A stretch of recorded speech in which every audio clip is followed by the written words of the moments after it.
So today we are going to demonstrate how we can do the experiment of getting characteristics of PN junction diode. As we have already studied in theory, what are the apparatus required, what is the process, and how we are going to record the readings, and then finally what we have to do to get the result. The same thing we are going to do practically here with the help of the instrument which we have, and then we will see what we have studied, whether it matches with actual practical record or not. So let us try to understand first the instrument, and then when we understand the instrument, after that we will make the connections, and as we have studied, we are going to do the experiment, and finally we are going to get the result also. So let us start. So this is our instrument. As you can see, so many things are there in the instrument. One by one we are going to understand.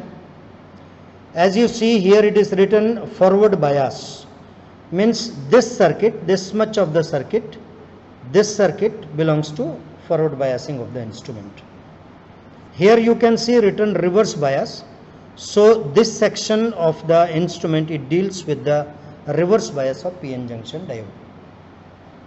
So this is for the forward bias. In the forward bias, what we see, here is one supply point having a positive terminal, a negative terminal, a variable switch to vary the potential to be applied across the diode. To measure what potential is getting applied, this is a meter. You can see it is a voltmeter. This one is a voltmeter. Here again we see for the forward bias, there is a milliampere meter for the measurement of current. The two terminals of the milliampere meter, because these two meters are DC meters, so obviously you should take care in connecting this meter in the circuit. This is the positive terminal of the voltmeter, this one is the negative terminal. Similarly, for the milliampere meter, this one is the positive terminal and this is the negative terminal. Here you see the 2 points of a diode. Diode is internally connected to these 2 points. This is the positive terminal of the diode and this one is the negative terminal of the diode. So when we make the connection, we must be very sure which terminal of the supply is going to get connected to P-type material of the diode, that is positive terminal of the diode, and which terminal is going to get connected to the negative terminal. Then you see here one indicator which shows the power on or off situation, and there is a main switch for switching on the circuit. Similarly, this side also you are having a power supply section having positive terminal of the power supply, negative terminal of the power supply. There is a variation switch for varying the potential applied. The variable potential is measured with the help of this voltmeter. You can see this is a voltmeter having maximum range of 30 volts. To measure the current flowing through the diode, because this is for the reverse bias section, so here we are using a microampere meter, and the maximum range of the microampere meter is 100 microamperes. So whenever we deal with such instrument, we must be very careful. We shouldn't apply a potential greater than 30 volt here, and we shouldn't apply a potential in which the current grows beyond 100 microampere. So this precaution has to be taken. Similarly, here in the forward bias, whatever potential you apply, the current should not grow beyond 10 milliampere. That precaution is to be taken. Now we are going to do the first part of the experiment, that is forward biasing of the diode. So you can see the circuit here. This is the circuit for forward biasing of PN junction diode.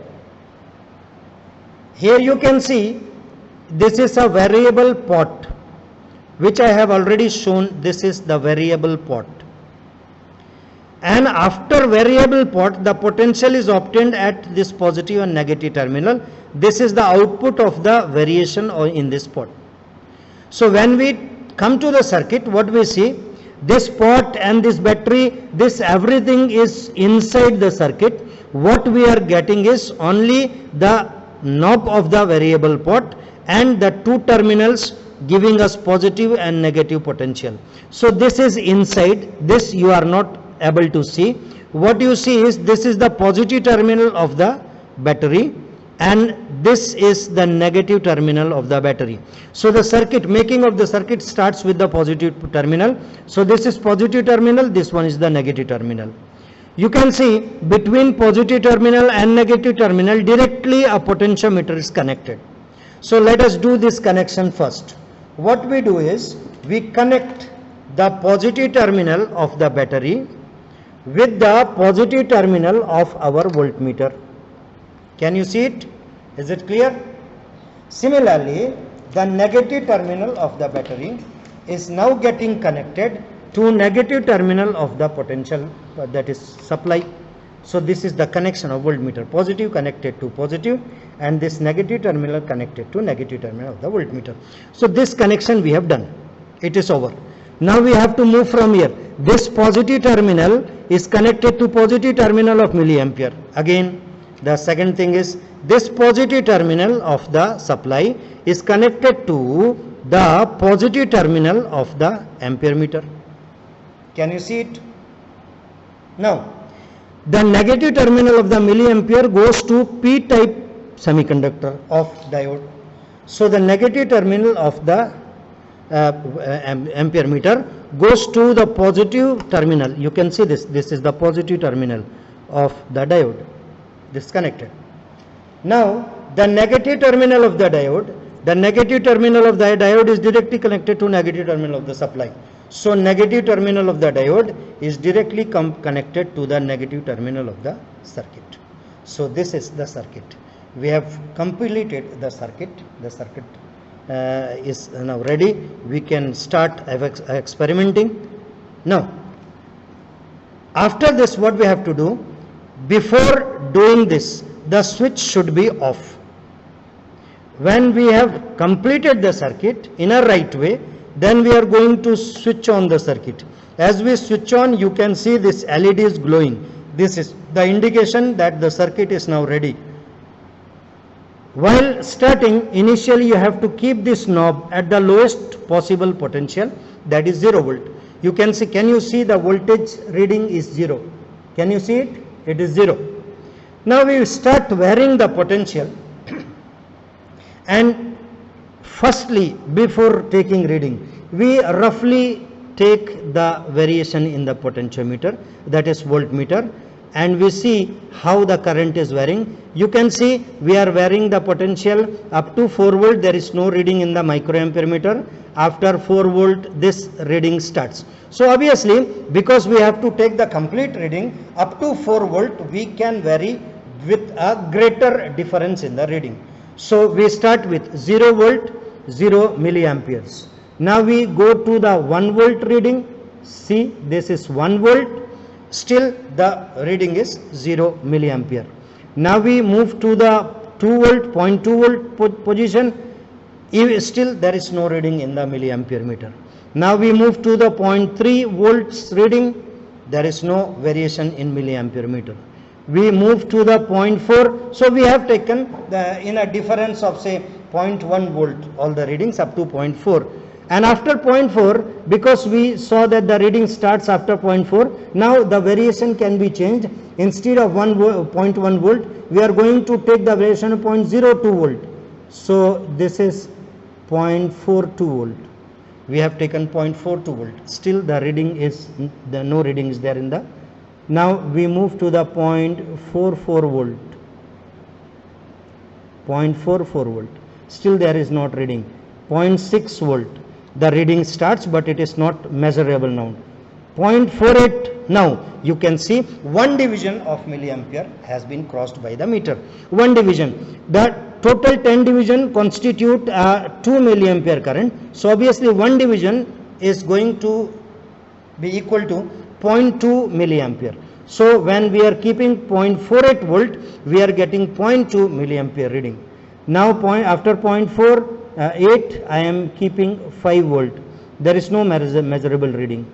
0.52. Now we see 2 divisions have been crossed. 2 division means 0.4 milliampere. 0.4 milliampere. 5 to 0.4 milliampere. then 5 6 there is 1 milliampere. After 0.58 we are moving to 0.6. In 0.6 there is about 1.8 milliampere. Then 6.2 there is around 2.4 milliampere. Then 0.64 it is around 3.6 milliampere. Then 0.66 it is around 4.6 milliampere. Then 0.68 the reading is around 5.8 milliampere. Then 7.7 volts and the reading is around 6.6 milliampere. Then 7.2 it is 8 milliampere. 7.4 it is around 9.8 milliampere. So this is the variation which comes. Now we are going to write this in reading. So let me show the reading.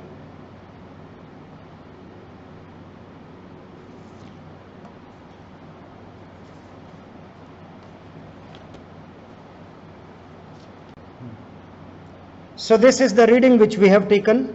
Before taking reading, we have shown that least count of voltmeter and least count of milliampere meter, because it is very much essential. Until you write it, we cannot check whether your reading is right or wrong. So now this is the serial number, the voltmeter reading in the voltmeter, the milliampere current reading in the milliampere meter. So you can see for 0 it was 0, for 0.2, 0.3, 0.4, 0.44 the reading was 0. From 0.48 the reading starts in the milliampere meter and grows as we have seen while doing the experiment. Now let us see what is the result. This is the forward bias characteristics of the PN junction diode. Here we are having this y-axis of the graph, x-axis of the graph. In the x-axis we always plot the independent variable, and in the y-axis we plot the dependent variable. So here in our case the voltage variation was independent variable. The current flowing due to that potential was the dependent variable. So we are plotting the current along y-axis and the voltage applied along x-axis. You can see here 0.1, 0.2, 0.3, 0.4 volt. Up to 0.4 volt the current was equal to 0, and after 0.48 volt you can see the variation in the potential. As we go on increasing the potential, the current goes on increasing, and after some time the variation in the current becomes faster as compared to the variation in the potential. Okay. This point in the graph is known as the knee point. Here, from here the current growth of current starts. So this is forward bias characteristics. Now let us see the reverse bias connections, how we are going to connect the instrument for reverse biasing. So for reverse bias, again this is hidden, I told you. This is the point which is connected to negative, so this terminal is negative. In this case this terminal is connected to the positive terminal of the battery, so this is positive. This is positive of the supply, this is negative terminal of the supply. So negative terminal of the supply connected to negative terminal of the potentiometer, voltmeter. So this negative terminal getting connected to the negative terminal of the voltmeter. Similarly, the positive terminal of the supply, this is positive terminal, getting connected to the positive terminal of the voltmeter. So the connection of voltmeter is over. Now what we have to do, you can see this negative terminal of the battery goes to the negative terminal of the microampere meter. So the negative terminal of the battery, this negative terminal of the battery goes to the negative terminal of the microampere meter. Now the positive terminal of the microampere meter is connected to P-type semiconductor of the diode. So positive terminal of the microampere meter connected to positive terminal of the diode. Positive of microampere meter connected to P. Now the negative of the PN junction diode connected to the positive terminal of the battery. So this is the connection. The connection is over. Okay. Now let us start taking reading. Obviously, as I told, before doing the connection, the circuit should be switched off. Now when the connection is right, we are confident about it. We switch on the circuit, and after switching on the circuit, keep this potentiometer at the lowest, means the applied potential is 0. At that time the microampere meter is also 0. Again, take a rough idea what is going to happen. I go on varying the potentiometer to get different potentials. Up to 10 volt there is no variation, after 10 volt there is a variation. So obviously up to 10 volt we can move in a greater difference of potential. So we are going to take a difference of say 2 volt. So first we apply the 2 volt. This is 2.5 volt, 2.5 volt. The 2.5 volt, the microampere meter reading is 0. Then again the next 2.5 volt means total 5 volt. We see that the microampere meter is no reading there. Then there is 7.5 volt. The reading in the current meter, that is microampere meter, is 0. When move to 10 volt, the microampere meter reading is 0. After 10 we move to say 12 volt. 12 volt. Still we see there is no reading in the microampere meter. Then we move to say 11.5 volt. You can see the microampere meter reading is around 24 volts, 24 microamperes. It is 24 microamperes. Can you see it? Now I again increase the voltage, try to increase the voltage, but what I see is the voltage, there is no variation, but current is varying. So see, even I have increased the potential, still the potential is 11.5, but the current meter reading is 40. Then again I try to vary, I see that the potential is still 11.5 volt and the ampere meter reading is 60. So I have to take this reading also. When the potential has become constant, still there is variation in the current meter. So it is again 11.5, but the current is around 80 microampere. See, still the potential is 11.5, but there is a current of around 94 microampere. So this is the way in which we get the readings of the reverse bias PN junction diode. So now let me show the readings of this. So this is a sample reading, it is not actual reading.